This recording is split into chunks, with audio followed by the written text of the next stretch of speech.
nakasindi yung ilaw sa loob. So unti-unti nang inaano to, pinipinish na lahat. Ayan, mga ano na dyan, sinusunod na ano nila, no, patakaran. So hanggang dito lang tayo, basta ito nag-update tayo sa ganitong gawa ng ating Yorme City Sinisco. Itong hagdan na to, ayun, no, footbridge, daming basura.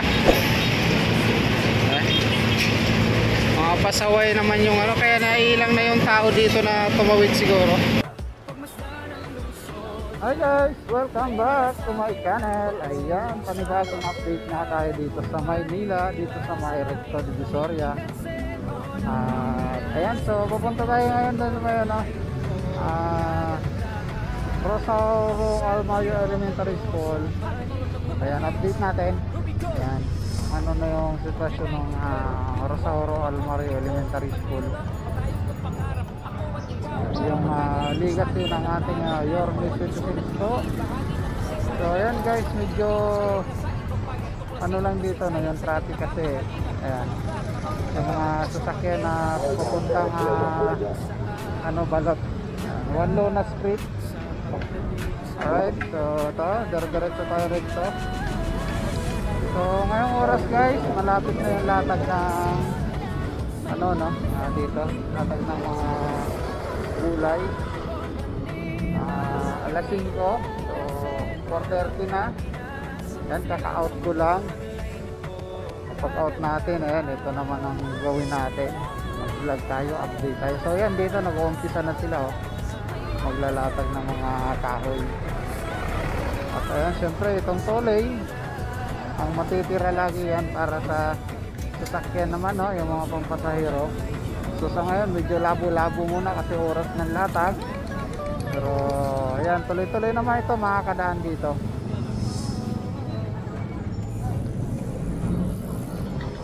Ayan, tingnan nyo yung mga ginagawa pag once na maglalatag pa lang. Ayan. So ganyan kahirap din magtulak ng gulay, no, yung kariton.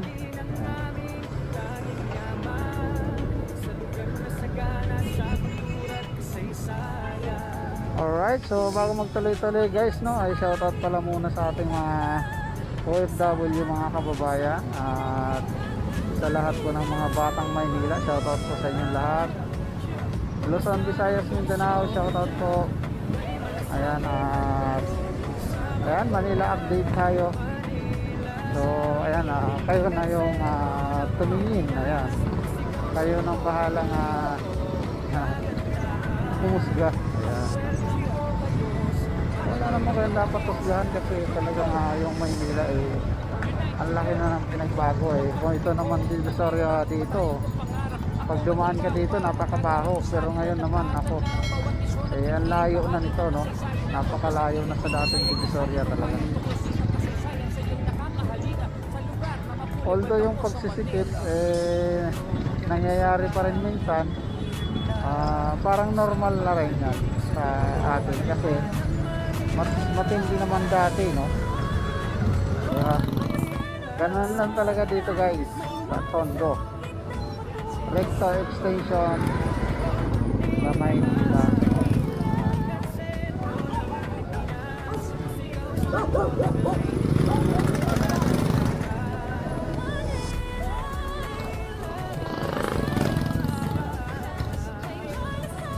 Ayan, so ang dami na rin nauso dito mga kainan, no?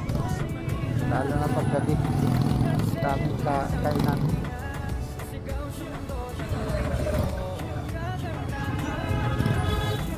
So yun guys, papakita ko sa inyo yung legacy ni Yorme City Sinisco dito sa Maynila, para ayan, re-remind tayo kung ano yung mga nagawa ng ating Yorme City Sinisco, at kung sakali man siya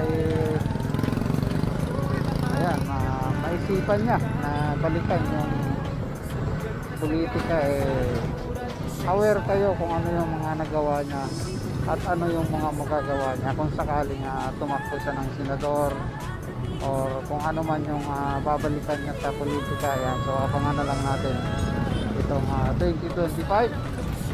Ayan, so nandito na tayo sa may Delpan Bridge. Ayan, nakita niyo yung Delpan. sobrang luma na, no? Ayan.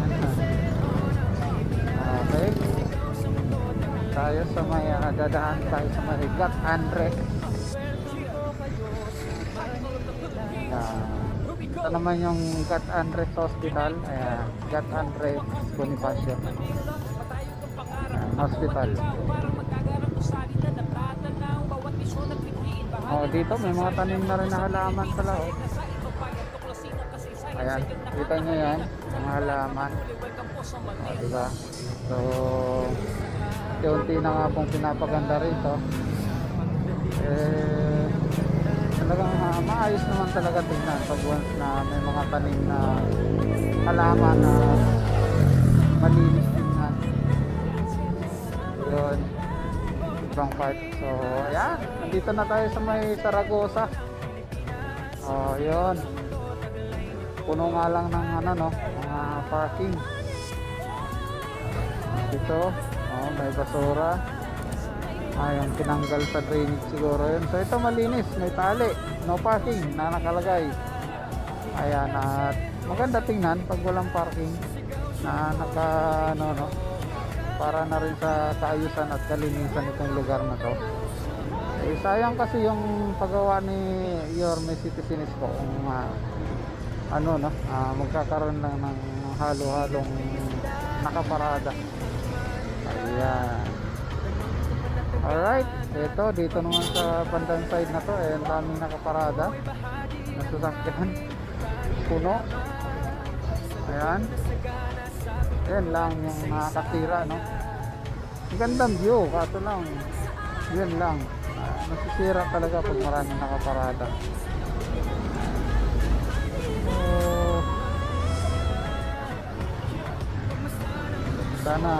Sana patanggal nila yan para mas maganda.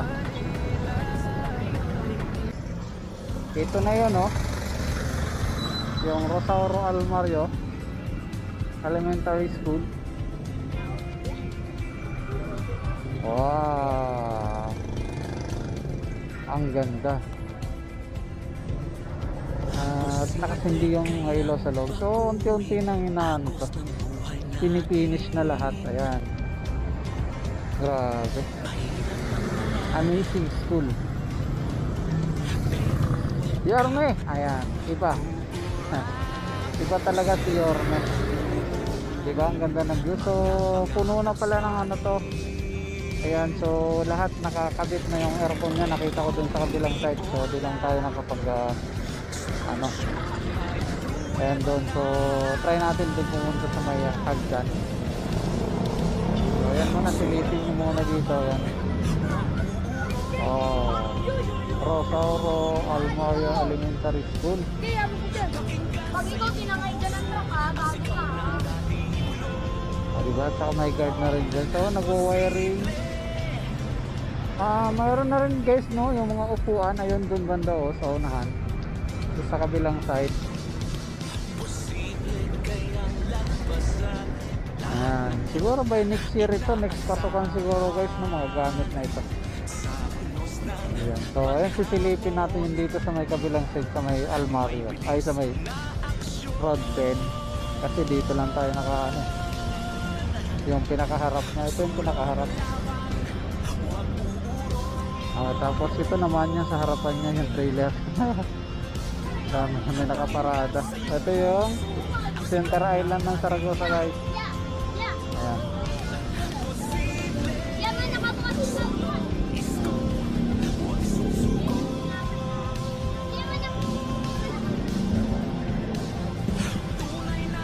So tara, silipin natin sa likod guys na yung mga kinabit na aircon. So yun guys, ito yung side dito ng Rosauro Almario Elementary School. Ayan, nakakatakot lang ito rito, pero wala naman daan dito sa mga estudyante, no.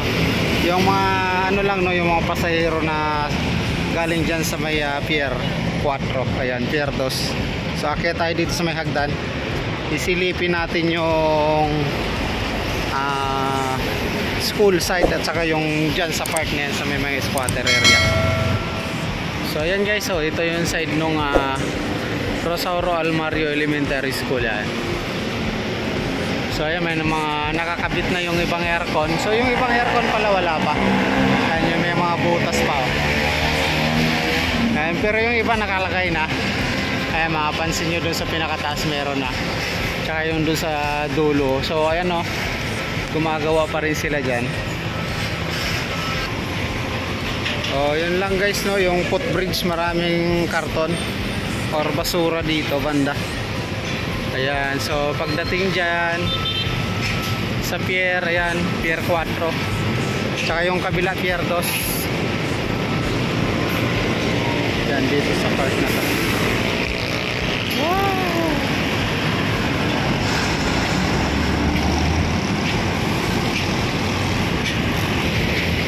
Ayan, ginawang basurahan dito guys, oh.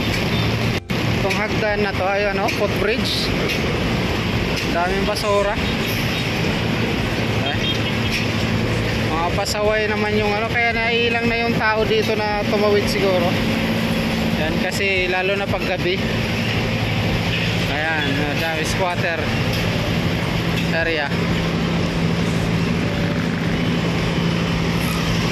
So ayan guys, makita nyo yung Rosauro Almario Elementary School.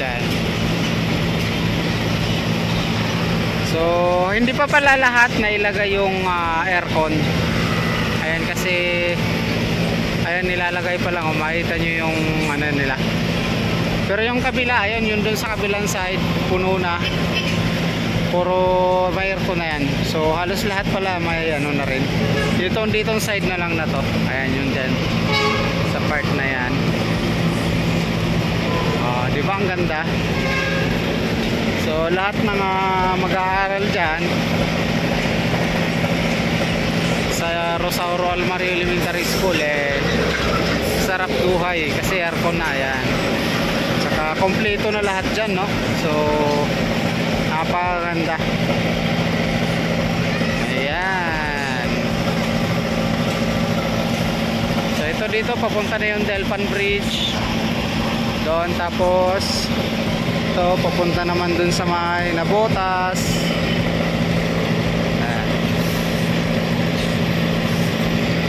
So yan guys, at ayan, hanggang dito na lang tayo, no? So ito lang update natin, hindi naman tayo kasi makakasilip dun sa loob niyan kasi syempre may mga ano na dyan, sinusunod na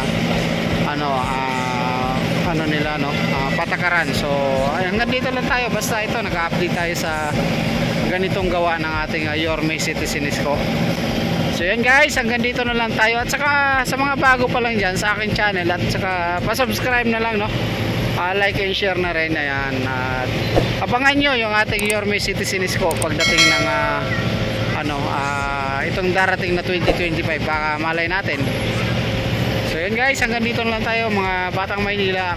God first. Thank you guys, bye bye.